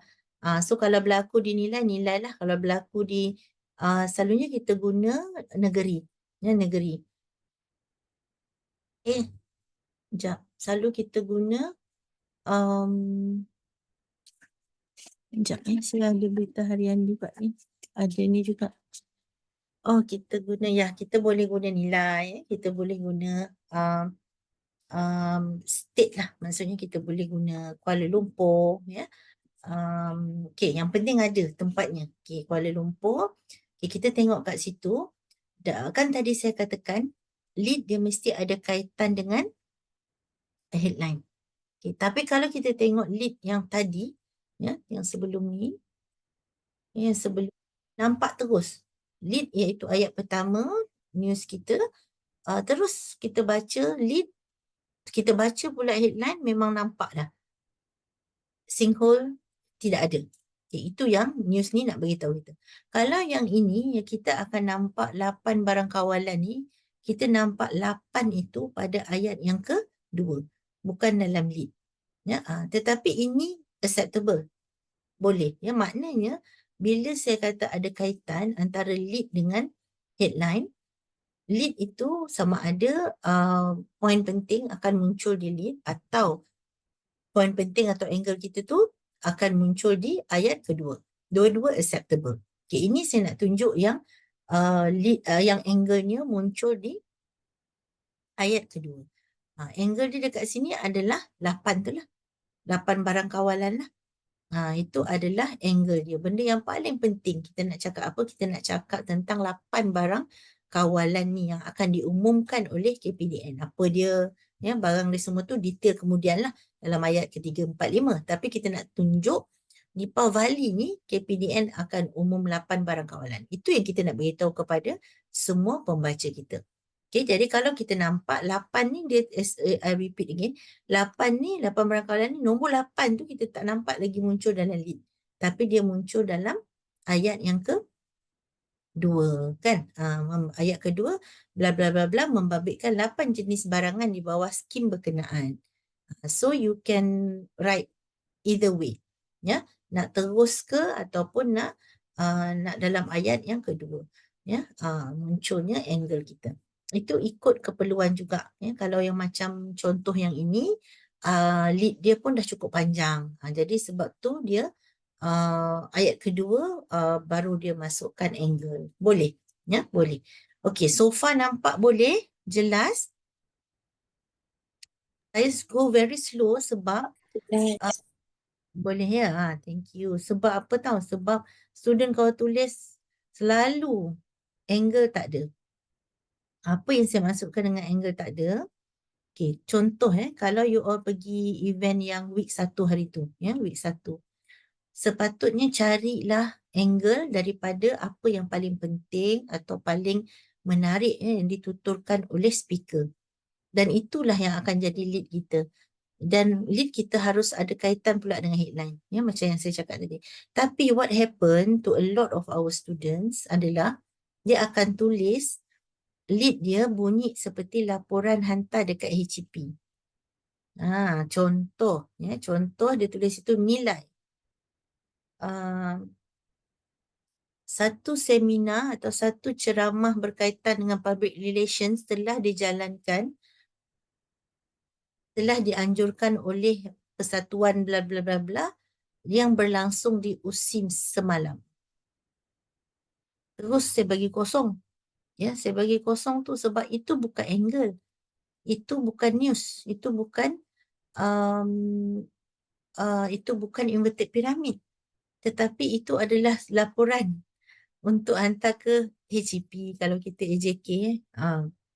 Nampak Jadi jangan tulis macam tu. Sebab tu saya bawa contoh-contoh yang banyak di sini dan I go very slow supaya you all nampak apa sebenarnya dan macam mana nak tulis. Ya. Jadi jangan tulis laporan HCP, hantar untuk you all punya assignment yang 10-10-10 tu. Itu nanti bahagian lead, bahagian headline automatik kosong. Markah. Ya. Dia kalau lead betul maknanya angle betul. Lepas tu headline automatik no problem. Okay. Okay, kita pergi tengok lagi contoh 1-2 lagi. Okay. Ni dia berita harian juga Sebutan semula kes bakar bunuh 3 sekeluarga ditetapkan 17 Disember. Ini adalah contoh headline yang sebenar dalam berita harian. Okay, nampak tak apa sebenar yang dia cuba cakap kat situ? Kita dah boleh nampak dia punya angle dah. Angle dia kes sebutan ini saya bawa contoh lain sikit. Ini adalah daripada kes mahkamah. Jadi sebab tu dia punya bunyi bahasa tu macam bunyi court sikit lah. Sebutan semula kan. Itu bahasa court lah. Yang contoh-contoh yang lain tadi bukan. Saya saja bawakan supaya you all nampak dia punya beza-beza cara penulisan. Okey, jadi headline dia kat sini adalah sebutan semula kes bakar bunuh 3 sekeluarga ditetapkan 17 Disember. Okey, kalau lead dia, ingat tempat kena ada Muar. Okey, Mahkamah Magistrate di sini hari ini, itu pun style news juga. You boleh tiru kaedah menulis ni lah. Ada koma di sini, koma hari ini, koma contohnya boleh. Ataupun semalam semalam koma boleh. Okey, jadi Mahkamah Magistrate di sini hari ini menetapkan 17 Disember ini sebagai tarikh baru bagi sebutan semula kes penganggur dituduh membakar rumah dan membunuh 3 sekeluarga termasuk ibu bapanya di Paguh Ogos lalu. Jadi itu bila kita baca lead akan lebih banyak lagi maklumat kita dapat. Tapi apa-apa benda yang ada dalam lead yang penting kita akan bawa keluar duduk di headline. Jadi sebab tu headline dia bunyi macam tu. Sebutan semula kes bakar bunuh 3 sekeluarga ditetapkan 17 Disember. Okay. Jadi kena pandai bermain dengan words lah. Tapi conventionnya you have to understand. Kenapa lead bunyi macam ni? Kenapa headline bunyi macam ni? Okay. Ada dalam news writing, ada two main types of lead. Tadi saya dah tunjuk contoh. Dalam paper-paper bahasa di Malaysia lah. Maksudnya English and also BM kan. Okay, sekarang ni two main types of leads. Okay, apa dia contoh ataupun apakah jenis lead yang ada bila kita menulis berita. Okay, satu kita panggil summary lead. Contoh yang saya bagi tadi, semua tu adalah contoh summary lead. Iaitu benda-benda penting kita summarize dalam lead dan hampir semua benda fakta-fakta penting 5W, at least 5W tu dah ada dalam lead kita ataupun lead plus ayat kedua. Okay. Jadi itu satu. Summary lead. Most of the newspapers in the world and also in Malaysia, we use summary lead untuk menulis lead berita. Okay. So contoh dia, contoh-contoh tadi semua dah bagilah tapi contoh kat sini ada kita baca juga. The Prime Minister announced a new education reform today, which will affect all public schools nationwide starting next year. Tu contoh summary lead. Benda yang perkara yang kita nampak dah jelas ni, yang penting dia tulis secara summary dan letak sebagai lead ayat pertama dalam berita. Okay, satu lagi jenis lead yang ada adalah feature lead. Feature lead yang juga dikenali sebagai soft lead. Okay, yang ini kita gunakan untuk rencana. Lebih kepada rencana. Bukannya kita tulis untuk berita. Okay, tapi saya nak tunjuk dua jenis lead yang utamalah yang kita gunakan dalam penulisan journalism. Iaitu tadi summary lead. Kedua feature lead. Summary lead kita guna untuk news atau hard news. Feature lead kita guna untuk rencana atau soft news. Jadi contoh dia, kita tengok kat bawah. Under the shade of a century-old tree, students gathered to hear a new vision for their future, one that promises transformation in education. So bawah pokok, student sedang mendengar vision tentang masa hadapan mereka, bagaimana transformation in education can affect them. Okay, kalau yang tadi summary lead, Prime Minister announce, terus siapa? Who dah nampak Prime Minister? What? Announce a new education reform. What will happen? Why? How? Which will affect public schools nationwide next year. Dah hampir 2, 3, 5W dah ada jawapan dekat situ. Tapi kalau yang feature, pelajar-pelajar sedang duduk bawah pokok, macam itulah. Macam bercerita. So itu adalah perbezaan feature dan juga summary lead. Okay. Okay, so far okay you all follow me slowly. Okay, in journalism, the lead is essential because it sets the tone and direction of the entire article. Itu tadi saya katakan, kalau kata kita tak ada angle, kalau dalam news writing you don't have the angle, you cannot write your lead. You cannot write your lead, you cannot write the whole story. If you don't have the whole story, you cannot have the headline. Tak boleh tulis akhirnya. Jadi sangat-sangat penting angle dan juga lead kita. So because that will set everything, the direction of your entire story. Ini ada beberapa lagi types of news lead.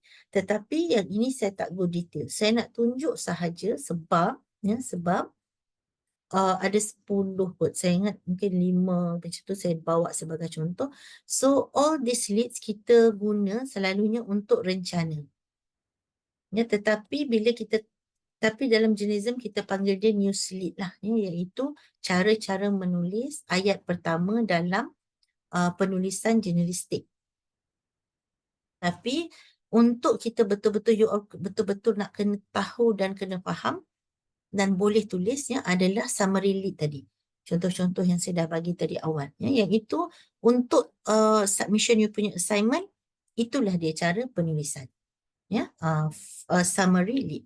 Yang ini saya just nak buka sahaja so that you all nampak, oh ada macam ni cara untuk kita menulis lead. Tetapi kita guna untuk penulisan jurnalistik yang lain, itu utama untuk rencana lah.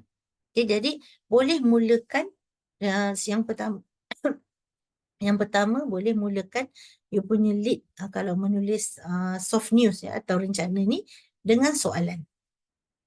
Tapi kalau dalam news writing, janganlah kita tak galakkan lah. As I said, I will just want for you to know so that you feel when you read something, mula dengan soalan boleh ke? Boleh. Itu kita panggil question lead. Question lead macam itulah maksudnya. Dan ini lebih kepada again rencana, bukan untuk berita.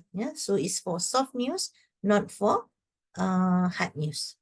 Okay, jadi contoh question lead, what would you do if you found $1 million on the street? So boleh kita mulakan begitu. Okay, boleh juga kita mulakan dengan apa yang dikatakan sebagai quotation lead. Contohnya, this is the most critical time in our nation's history, said the president during his address to the nation. Presiden cakap, jadi kita quote masa dalam penulisan ayat pertama rencana kita. Again, ini pun kita tidak begitu galakkanlah untuk kita gunakan dalam news. Tapi ada digunakan dalam news writing juga, quotation lead ini. Okay, the third one ni memang tak ada kita guna dalam berita. Kita guna dalam rencana sahaja. Anecdotal lead nama dia. Okay, contoh. At 6 a.m., Maria begins a 12-hour shift at the hospital, a routine that has defined her life for the past decade. Today, however, things are different. Anecdotal ni maksudnya kita mulakan tulisan kita dengan bercerita. Pukul 6, Maria dah shift dia di hospital. So again, this is not suitable for hard news, tetapi suitable untuk soft news. Okay, ada lagi 1-2 jenis, jadi banyak, tapi saya bawa contoh dalam beberapa lah, iaitu descriptive lead. Descriptive ni dia describe. Okay, ini pun lebih sesuai untuk feature as compared to berita. So contoh, the sun was just rising over the dusty plains as the convoy of trucks rumble across the deserted landscape. So itu deskriptif, nampak dia menjelaskan sesuatu. Okay, kemudian the fifth one is narrative lead. Ini bercerita.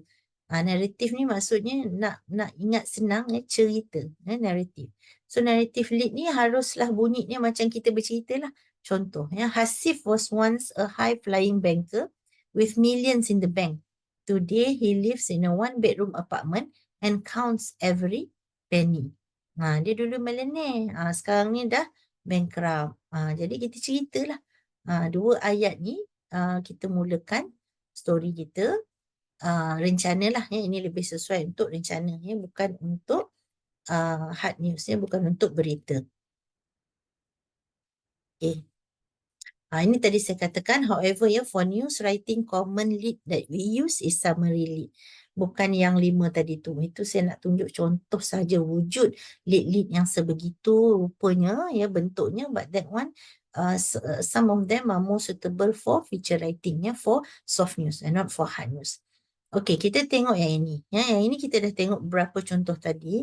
Ya, but I want you to focus lah ya, bila you menulis, refer balik ya kepada contoh-contoh yang saya masukkan ni, so that it will be you are able to write a good lead ya, bunyi lead. Sebab kadang-kadang bunyi pun tak ada. Sebab kita tak biasa tulis berita ni. Ya, itu saya tidak menyalahkanlah student sebab kita tak biasa. Jadi kerana itu kita kena biasakan for this course ya, dan juga nanti habis kursus ni you all boleh tulis untuk persatuan, boleh tulis untuk tempat kerja ya. So I hope it become a very long life punya impact to you lah dari segi penulisan. Okey, kita tengok ni contoh direct daripada The Star. Ya, okey, siapa boleh tolong bacakan kita punya headline dan juga lead? Ini adalah contoh yang bagus contoh yang bagus. Jadi dekat ayat yang bawah sekali kalau you all tengok tu ya, dia bagi kita siap-siap 5W1H apa yang lead ini jawab untuk kita. So this is a very good punya guidance lah ya for you. Okay, boleh tolong bacakan headline dan lead kita? Lepas tu kita tengok analisis dia yang ayat. Saya boleh. Thank you. Saya tak nampak namanya, siapa tu? Azam Aizam boleh. Aizam. Aizam. Okay. Aizam. Okey, sila Aizam. Okay. The Star headline: Malaysia to implement new minimum wage policy by next year. Lead: The government announced yesterday that a new minimum wage policy set at 1,500 will be implemented nationwide by early next year, affecting over 2.5 million workers in both the public and private sectors. Okey. This date answer the government what new minimum wage policy when by early next year, where nationwide and how affecting 2.5 million workers. Okey, thank you so much ya Aizam. Okey, ini Okay, thank adalah you. thank you. Okey, so ini adalah contoh daripada The Star. Okey, kalau kita tengok lead dia ya, dia dah menjawab berapa persoalan. Dia jawab who, dia jawab what, dia jawab when, dia jawab where, dia jawab how. Tapi as I said, kadang-kadang kita tak upaya nak bagi muat semua dalam satu ayat kita nah. Dia tidak orang kata takut lebih 30 sebab kita kena ingat kita punya penulisan lead tak boleh lebih 30 words ya. So you have to check when you before you submit your assignment. Okey. Jadi kalau kat sini cuba kita kira ada berapa patah perkataan dalam lead ni.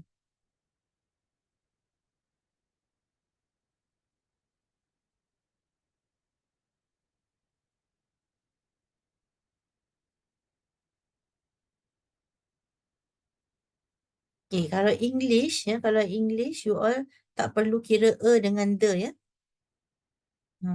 Dengan tak perlu kira.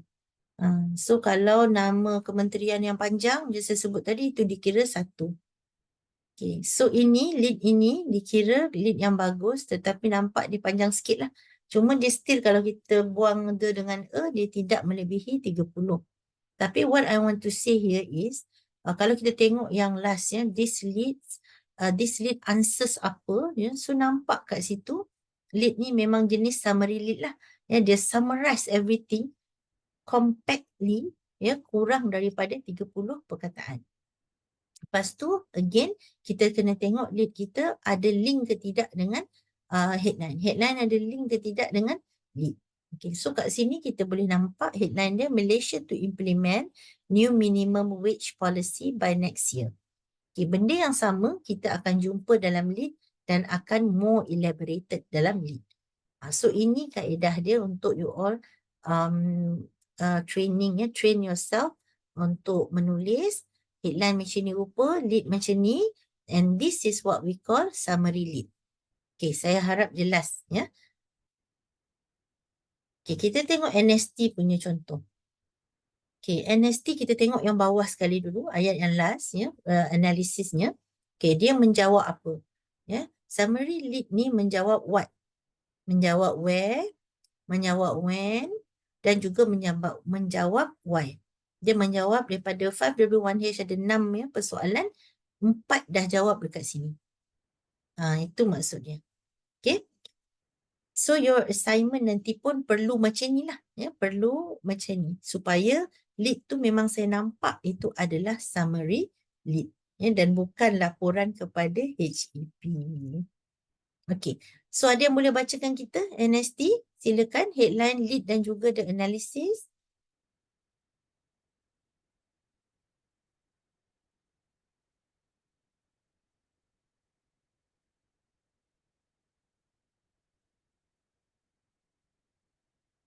Okay, saya baca dululah Lepas ni kita cari yang boleh baca dalam bahasa Melayu Okay. Headline dia ya, heavy rain causes flash floods in several parts of Kuala Lumpur.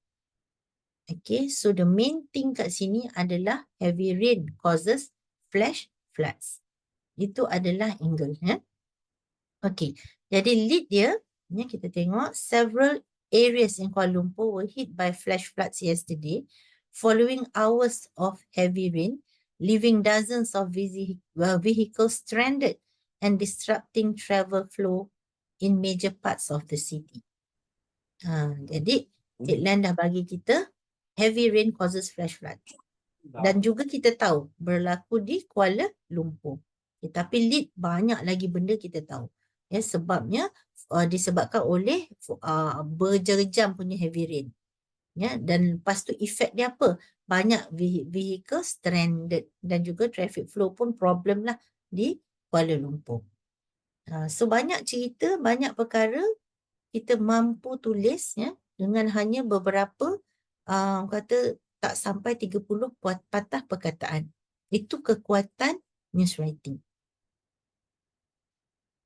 Okay, ini sinar harian. Ada yang boleh sinar harian ni pun kita dah translate dia dalam English juga So you can refer kepada contoh. Jadi kita ada contoh The Star tadi, NST ya, sinar harian, utusan maintain. Okey, utusan dalam bahasa Melayu. Okey, boleh kita sesiapa bacakan utusan punya contoh headline, lead dan juga the analysis. Silakan. Ni bagi yang nak menulis dalam bahasa Melayu so you can focus on the examples in Malay. Saya boleh Thank you Omar, silakan. headline harga minyak naik mulai esok. The lead, kerajaan mengumumkan kenaikan harga minyak sebanyak 10 sen seliter bagi RON 95 dan diesel bermula esok berikutan peningkatan harga minyak global. The lead covers that what's price increase when starting tomorrow, where Malaysia and why do the global oil price increase. Okay, thank you Omar Hakim. Jadi kita tengok kat situ headline dia, headline dia sikit je kan. Kita tengok berapa patah perkataan, 1, 2, 3, 4, 5. Okay, jadi when you write your headline kalau boleh jangan lebih 8 patah. Ya, 2 ke 8 headline. Ya, kalau lead tak lebih 30. Okay, itu you have to remember dan apply bila you tulis untuk kelas ke ataupun untuk assignment ke ya ataupun untuk your future writings lah ya in the future. Okay, jadi kat sini kita tengok utusan Malaysia diguna headline dia 5 patah. Harga minyak naik mulai esok. Sangat impactful. Headline dia ni sangat powerful ya. Harga minyak naik mulai esok. Sakitlah membaca-baca. Dan macam tu kita kena berfikir kalau kita nak menulis headline. Ya, maksudnya kita mesti headline tu mesti punchy. Ya, dia mesti sekali orang baca dia, pembaca akan ada efek muka. Berkerut ke, senyum ke, ya, ataupun terkejut ke, ya. Okey. Kalau lead dia kita tengok, dia tulis apa? Kerajaan mengumumkan kenaikan harga minyak sebanyak 10 sen seliter bla bla bla bermula esok. Kerana apa? Ya, kerana kerana peningkatan harga minyak global. Maknanya bila pembaca baca je lead, dia akan nampak, oh, harga minyak ni naik sebab harga minyak global naik, bukan kerajaan yang saja naikkan. Macam itulah maksudnya. Ya, jadi itu benda-benda penting ya, yang mana empat 5W1H tu 4 dah dapat dijawab dalam lead ni, iaitu what, when, where dan juga why. Okay. Kalau saya sembang macam ni, ya, I think ramai yang nampak macam it's not difficult actually to write news. Tapi based on my analysis, from your seniors performances, ramai yang tak boleh tulis news dengan bagus. So sebab tu kita perlu ada program yang kita nak buat, mock press conference tu, supaya you all dapat mengolah, dapat faham apa yang saya cakap. Orang kata bila program 1 jam, tapi you nak tulis 8 ayat. Dan yang penting duduk atas, macam mana proses tu kita nak buat. So I want you to have that experience. Dan merujuk banyak, membaca banyak itu penting. Membaca news-news yang dah publish tu penting. Tapi pun kalau kita tak buat, it will be very difficult for you for your assignment nanti. Okay, so menulis menulis headline especially, perlulah ada keys, ada keys, maksudnya perlu keep it short and simple. So sebab headline dia dalam 2 ke 8 patah macam tu je. Short and simple, tapi impactful, impactful. Okay. Headline ni sangat penting, the billboards of the newspaper. Orang nampak apa dulu? Maksudnya orang nampak headline dulu. Okay, kita pergi definition. Definition of headline, dia tajuk. Tu je. Tajuk berita. Itulah dia. Dan dia buat apa? Tajuk berita atau headline ni, dia summarize the main idea or the most important aspect of the story. Maksudnya, headline tadi kan saya kata ada kaitan dengan lead.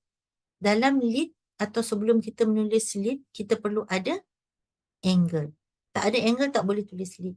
Tak ada lead, tak boleh tulis headline. Jadi, headline haruslah mempunyai elemen yang paling penting tadi, sebab dia ada kaitan dengan lead. Lead pula mengandungi angle. Jadi, bila ada semua tu, barulah akan terwujudnya headline yang bagus. Yang boleh grab readers' attention. Macam contoh utusan tadi. Orang baca je terus alamak, nak naik dah, habislah. Nak naik dah harga minyak kan.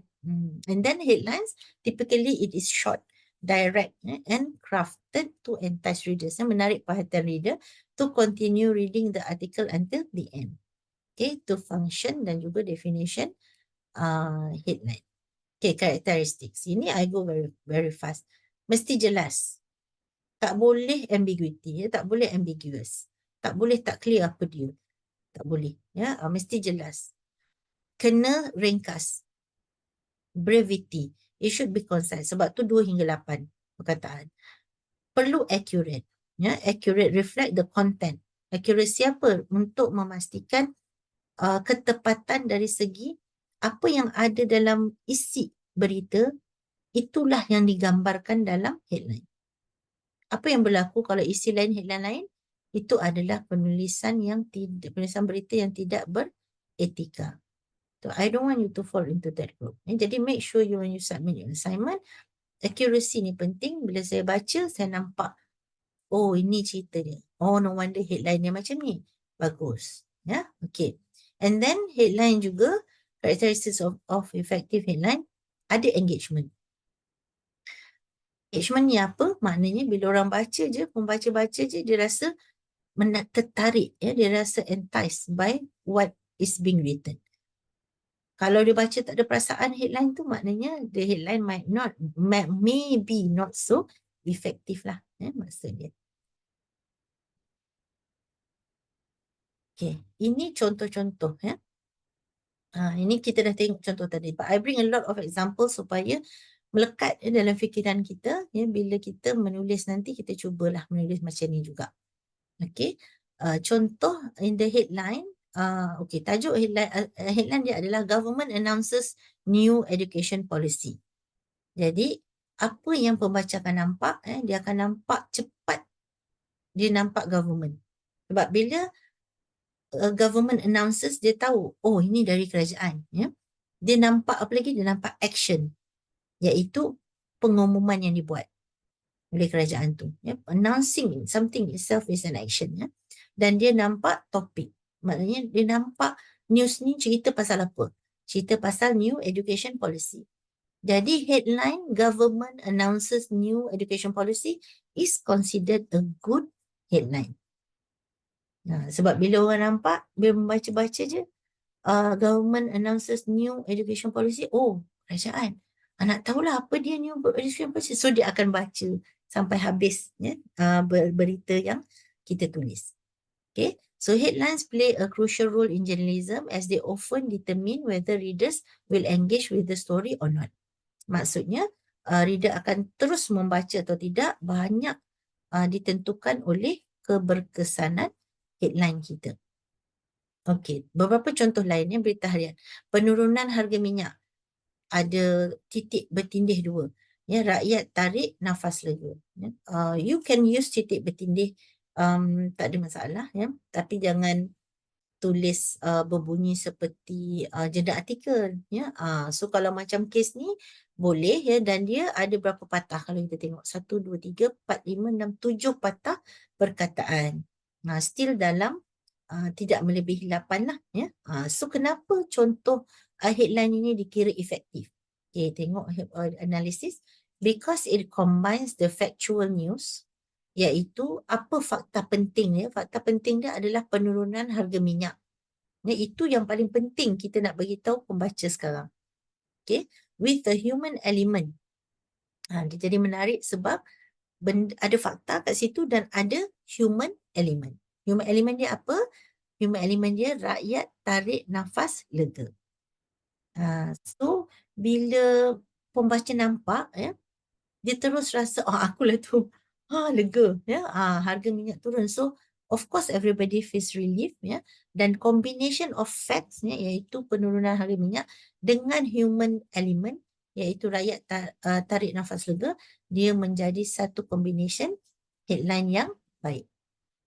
Okey. Okey, 1, 2 lagi contoh sinar harian pula. Ya, pilihan raya negeri. Parti mula berkempen agresif. So headline analisisnya kenapa dia dikira sebagai headline yang bagus? The headline is clear and straight to the point. Nampak apa dia? What is it? Pilihan raya negeri. Sam kata tu nampak And then providing essential information about political parties beginning their campaigns for the state election. Essential informationnya apa kat situ? Essential informationnya adalah kempen dah mula agresif. Parti mula berkempen agresif. So nampak kat situ. Ya, it's a good example of headline as well from sinar harian. Okay. Kalau utusan Malaysia punya contoh, kita tengok ekonomi negara dijangka pulih menjelang 2025. Ini memang sangat-sangat bagus headline ni. Ya. Dia senang, straight to the point, well constructed, jelas dan very optimistic about the country's economic recovery. So pembaca suka. Ya, betul saya kata headline ni mesti bila pembaca baca je, dia akan senyum, dia akan berkerut, dia akan ada certain impression on the face. Tu maknanya headline bagus. Kalau macam ni senyum semua. Kalau harga petrol naik, RON 95 naik, masam semua baca, berkerut-kerut. Ya. Baca apa? Belum baca the whole thing. Baca headline sahaja dulu. Ya, tu fungsilah very strong function of headline. Kosmo, contohnya angin kencang rosakkan puluhan rumah di Terengganu. Kalau satu rumah tak jadi berita. Kalau puluhan rumah jadi berita dan kemudian jadi benda yang penting sebab banyak. Impact tu banyak. Bukan satu rumah, bukan satu orang, tapi puluhan rumah. Jadi dia boleh jadi angle. Bila jadi angle, maka dia akan muncullah di headline kita juga. Okay. Okay, the Star Malaysia to implement new digital economy strategy. Ini headline ni dikira bagus kerana apa? Jelas, clear, concise, ringkas tapi padat, semua duk masuk dalam. Ya, semua jelas apa dia. Malaysia to implement new digital economy strategy. Tak adalah orang tak faham headline ni. Ya, headline yang sangat solid. Kemudian NST, Education Reform to Benefit Rural Schools, says Minister. Ini kalau you all ambil daripada apa nama, orang penting. Ya, macam ini Minister, you boleh quote sampai headline. Tapi kalau yang cakap tu bukan orang penting, jangan quote sampai headline. Jadi kalau bukan Minister yang cakap, mungkin headline-nya boleh berbunyi Education Reform to Benefit Rural Schools. Tu saja. Ya, hanya yang penting-penting, orang penting saja that you can quote dia macam ni, says Minister ni kita tulis dalam headline because it's the Minister. Kalau bukan orang penting, we don't put it there. Ya, tidak perlu berada di headline.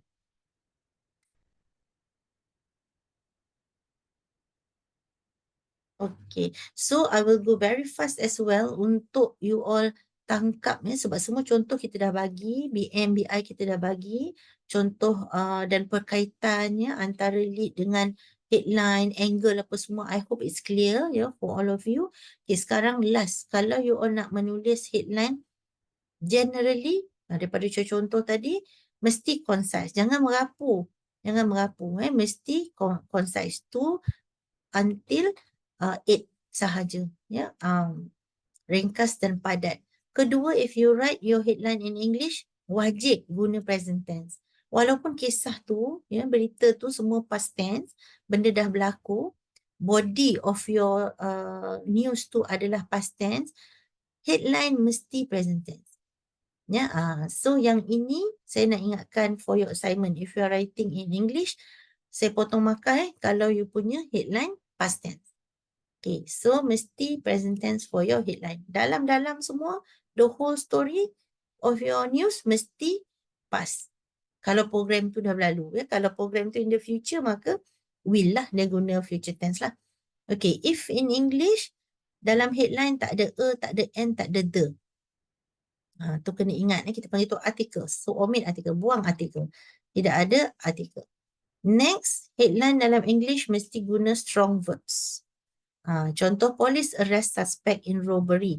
Bukannya suspect is arrested by police. Construction ayat pun lebih kepada aktif, ya, bukan ayat pasif. Okay, kemudian avoid unnecessary words. Ingat kepanjangan dia tak boleh terlalu panjang. Dan pilihlah perkataan-perkataan yang penting-penting, ya, untuk masuk dalam headline kita. Jadi bunyinya mungkin court sentences meant to 10 years for fraud, menipu, ya. Dan yang contoh tak bagus, ya, instead of court has sentenced a man to 10 years in prison for committing fraud.